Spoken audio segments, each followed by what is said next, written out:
Even though in real life you might not want to give up the benefits that society has to offer you, in Dungeons and Dragons you can do just about anything you want. And if that includes living like a hermit and going off to live in the woods and talk to the animals, which sounds more appealing by the day sometimes, hey, playing a druid might be for you. Druids are really cool. They might not be for you if you're a power player, but they definitely appeal to a certain type of person.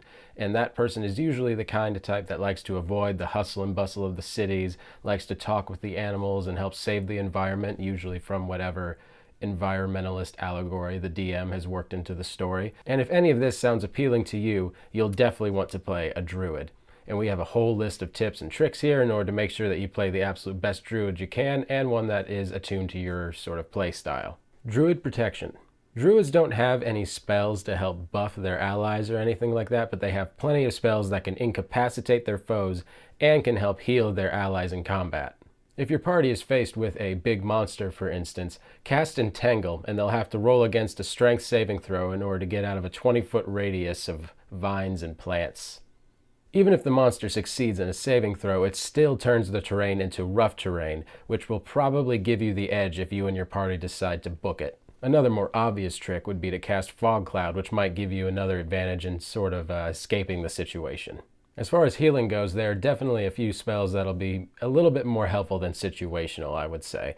One of them would be Healing Word in case someone is a little bit out of your reach, and the other would be Cure Wounds when they're in your reach. Both of these are great spells in the heat of combat. One spell that I see get used a lot is the Goodberry spell, usually after a fight, when you need your food and refreshments. This allows everyone to eat afterward. If participating in the fight from the back isn't exactly your style, you probably want to partake in some druid-style combat, and for that there are definitely plenty of options. At level 1, you're able to use the Shillelagh cantrip, and this will allow you to use your spellcasting ability instead of strength when attacking. You can imbue your staff with this sort of power of nature in order to give you this ability. It only lasts for a minute, but hopefully the fight will be over by then, and if not, again, just book it. As anyone who's played a druid will tell you, the real fun starts at level 2 when you get wild shape, and this will allow you to turn into any animal of a smaller size, such as a boar or a constrictor, snake, an elk, a giant badger, and you can just rush into battle and start acting like the true wild man you've always wanted to be. You can get the mobile feat, and this will keep you from getting attacked on attacks of opportunity, so you can just keep zipping between enemies and attacking. Perhaps a more efficient way to join the front lines would be to transform into a riding horse and to allow the fighter from your group to mount you. If the fighter has the mounted combat feat, he can redirect attacks on you onto them, and if you have the sentinel feat, you'll be able to take attacks of opportunity on anyone that comes into range. Druids for utility. Druids are absolutely great for non-combat scenarios as well, simply because the sort of results that you can get from them are just limited by the player's imagination. The wild shape really does allow you to just take advantage of the situation and really get creative. You can change into any small animal you can. I see a lot of bats, rats, and things that can crawl like weasels and just really innocuous animals a lot. This allows you to roleplay a lot more than you normally would. You can do things like charm the guard dogs with animal friendship, or if you want to get information out of a more intelligent animal, you can do speak with animals. And even if your target is humanoid, for instance, you still have charm person, which can get you out of a few jams. The Healing Spirit spell was introduced in Xanathar's Guide to Everything, and this really bumps up your ability to heal outside of combat. The best way to do this is to just have everyone kind of just line up and just focus this onto them one at a time. When playing a druid, definitely maximize your wisdom stat. This will up your effectiveness of all of your druid spells. Druids do not believe in wearing metal armor, including chainmail and plate, so your dexterity AC modifier is really more important than it is to most people. If you are planning on wearing light armor, dexterity will be your second most important attribute.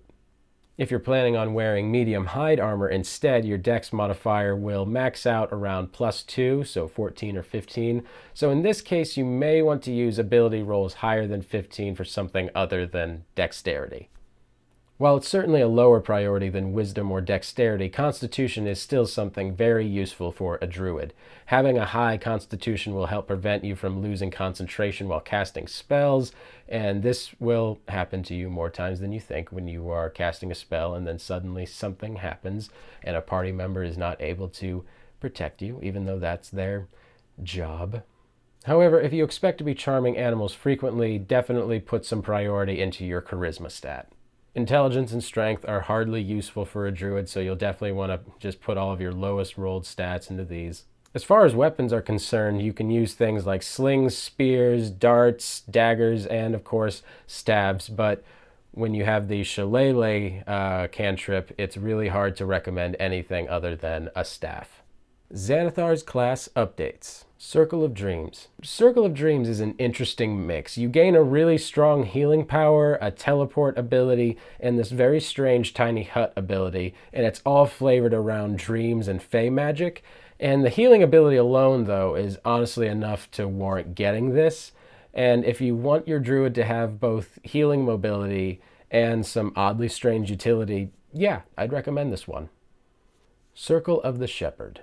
This is the summoner druid. Every ability they gain either summons a spirit or augments and buffs the normal druid's summoning abilities. And considering the kind of things you can potentially summon, this circle can get pretty absurd. The special spirit you can summon is basically a massive party buff, and the type of critters you're able to summon can really gum up the board. So if the idea of playing a summoner that can bring a fleet of pixies and a magic bear into the fray sounds like your type of playstyle, yeah, definitely grab this option. The bottom line is that druids are awesome jack-of-all-trades characters. As if turning into animals wasn't cool enough, you also have a bunch of other role-playing abilities like being able to talk to animals, being able to charm them, and you also have some great combat abilities that range from healing at the back of the party and joining the front lines and really utilizing your teamwork. So if any of this sounds great to you, I recommend playing a druid. I've been Patrick Ferguson with Skull Splitter Dice, and I'll see you guys next time.